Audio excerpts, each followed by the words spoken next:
Hello guys, कैसे हैं आप लोग। अब आप लोग मेरे दूसरे लेक्चर में आ जाएं। जो हमने जहाँ से छोड़ा था वहीं से स्टार्ट करेंगे। बिल्कुल परेशान नहीं होना। शॉर्ट क्वेश्चन से स्टार्ट करते हैं पास पेपर के। जो मैंने आप लोगों को कहा था ना, ये वही वाली बातें लिखी हुई हैं। एस लेना ज़रा, रुको मैं इसको नीचे कर लेती हूँ, तमीज़ से दिखा देती हूँ, ठीक है। ये रहा। एक तो MCQs आएगा, कौन सा ऐसा फंजाई है जो वेजिटेबल्स पे एक्ट करता है।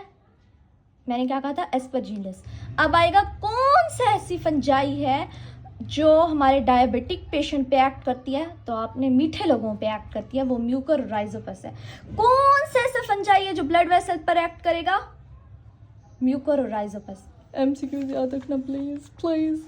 अच्छा, ये मैंने पास पेपर का आप लोगों को कहा था कि डिफरेंस आता है एस्परजिलस एंड म्यूकोराइजोपस का। हाइफी, इनकी सेप्टेट हाइफी है, हैव अ सेप्टेट हाइफी। इसकी ए सेप्टेट है, मोनोन्यूक्लिएट है। इसकी कोइनोसिटिक कहते हैं, मल्टी न्यूक्लिएटेड का पहले मैंने बता चुका। वी शेप है, ये राइट एंगल पे ब्रॉड और इरेगुलर वॉल है, और इसके कॉनिडिया रेडिएटिंग कॉनिडिया, और इस पे स्पोरेंजियम में होते हैं इसके। एस ले लो, ये डिफरेंस आता है। पास पेपर का MCQs भी आ सकता है, और अगर ये ना आया ना इसमें से, अगर यार शॉर्ट क्वेश्चन या MCQs ना आया तो आके मेरी गर्दन पकड़ लेना। पकड़ ही नहीं पाओगे वैसे, क्योंकि मैं क्या तुम लोगों के सामने हूँ। सॉरी, मजाक कर रही हूँ यार। अच्छा, सिर्फ हाँ इसकी क्लिनिकल फाइंडिंग्स पे अब गौर करना है, क्योंकि हम आधा से ज़्यादा तो पढ़ के आ चुके हैं ना। क्लिनिकल फाइंडिंग्स हैं बस ये, और उसके अलावा हमें ये पता है भाई ये अपॉर्चुनिस्टिक है, वाइडली डिस्ट्रीब्यूटेड है। उसके अलावा ये म्यूकोसिस म्यूकर माइकोसिस कॉज करती है। सिंपल इज दैट, सिंपल रखो, हर चीज़ को सिंपल रखो, इतना मुश्किल बनाने की ज़रूरत नहीं है। मोल्ड है, हाइफी है, नॉन सेप्टेट होती है, सब कुछ पढ़ के आए हो। एयरबॉर्न, हवा के ज़रिए इसके स्पोर्स फैलते हैं। Simple is that. बस इसकी क्लिनिकल फाइंडिंग में वहाँ पर वो लंग्स पे एक्ट कर रही थी एस्परजिलस। ये हमारे पास क्या करेगी, ये हमारे ब्लड वेसल्स की वॉल पे एक्ट कर रही है, जो कि मैंने आपको MCQs बता दी। अच्छा बच्चों, अजान हो गई हैं। अब ना बस इतनी सी बात रखना, क्लिनिकल फीचर्स में हमने क्या करना है, म्यूकोराइजोपस ये ऐसे कुत्ते हैं, ऐसे कुत्तापन दिखाते हैं कि इनकी जैसे ही हमारी इम्यूनिटी कम होती है, हमारे पास लंग्स पे अटैक करता है। जैसे वो था ना, हमारे लंग्स पे अटैक करके अस्थमा करा रहा था एस्परजिलस, और TB पेशेंट में वो कैविटीज़ बना रहा था, और हमारे साइनोसाइटिस करा रहा था। ये क्या करता है, ये ज़्यादातर डायबिटिक पेशेंट जो मीठे लोग होते हैं ना, मीठे लोगों पर जल्दी अटैक करते हैं। डायबिटिक की कीटोएसिडोसिस हो जाती है, जिनमें कीटोन ज़्यादा हो जाता है, ठीक है। और ल्यूकीमिया हो जाता है, और बोन मैरो ट्रांसप्लांट जब करवाते हैं तो इम्यूनो कम्प्रोमाइज, उनकी ब्लड वॉल की नेक्रोसिस करा देगा। ये MCQs बस याद रखो, सब कुछ हो जाएगा। और इसको ज़रा रीड आउट कर लो।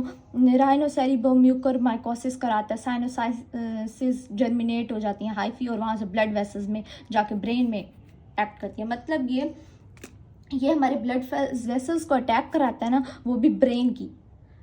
इतनी सी बात है और कुछ भी नहीं है। और लैब डायग्नोसिस इसकी वही है जैसे सेम उसकी थी, क्या नाम है इसकी, नॉन सेप्टेट हाइफी है, राइट एंगल पे होगी। कल्चर में देखेंगे, स्पोर्स देखेंगे, स्पोरेंजियम में होगी।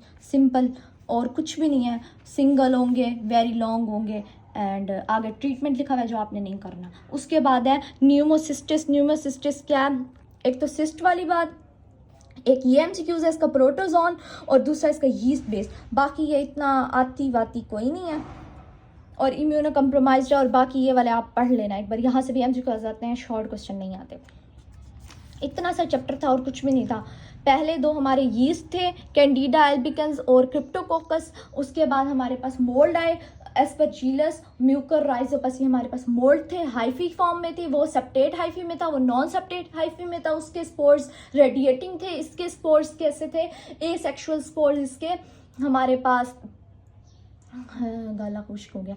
ये स्पोरेंजियम में थे। उसके बाद नीमोसिस्टिस आती है, वो भी हमारे पास यीस्ट है, और उसमें करेक्टरिस्टिक्स प्रोटोजोन के, प्रोटोजोन किसे कहते हैं, यूनिसेलुलर पैरासाइट को कहते हैं, और मेटाजोआ किसे कहते हैं, मल्टी सेलुलर।